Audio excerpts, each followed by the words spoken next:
उद्या 5 जुलैला मनसे आणि उद्धव बाळासाहेब ठाकरे यांच्या शिवसेनेचा विजय मेळावा वरळीच्या डोम येथे पार पडणार आहे। दोन्ही ठाकरे बंधू एकत्रित मंचावर पाहायला मिळणार।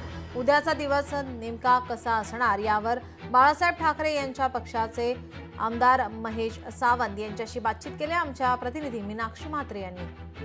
महेश सावंत आहेत माझ्यासोबत। विजयी मेळावा जो आहे उद्या साजरा केला जाणार आहे।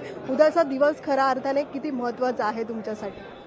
5 जुलै ऐतिहासिक तारीख ठरणार आहे, ज्या दिवशी महाराष्ट्रातले दोन वाघ एकत्र एका व्यासपीठावरती बसणार आहे। यासारखी आनंदाची गोष्ट महाराष्ट्रात दुसरी कुठलीच नाही। परवा आषाढी आहे, आषाढी सुद्धा आपण अतिशय आनंदाने साजरी करतो। विठू माऊलीचा नामस्मरण जोरात चाललेला असतो जिथे जिथे।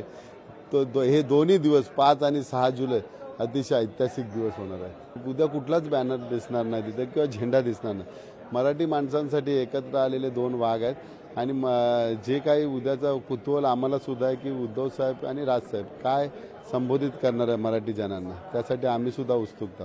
दोन्ही ठाकरे बंधू एकत्रित येत आहेत आणि उद्यासाठी आपण पाहतोय की हा अतिशय महत्त्वाचा दिवस असल्याचं या ठिकाणी महेश सावंत जे ठाकरे गटाचे आमदार आहेत त्यांनी या ठिकाणी आपलं वक्तव्य केलेलं आहे। व्हिडिओ आदित्य देसाईसह मीनाक्षी म्हात्रे, लोकशाही मराठी, मुंबई। लोकशाही मराठी ऐका, पहा, जागरूक रहा।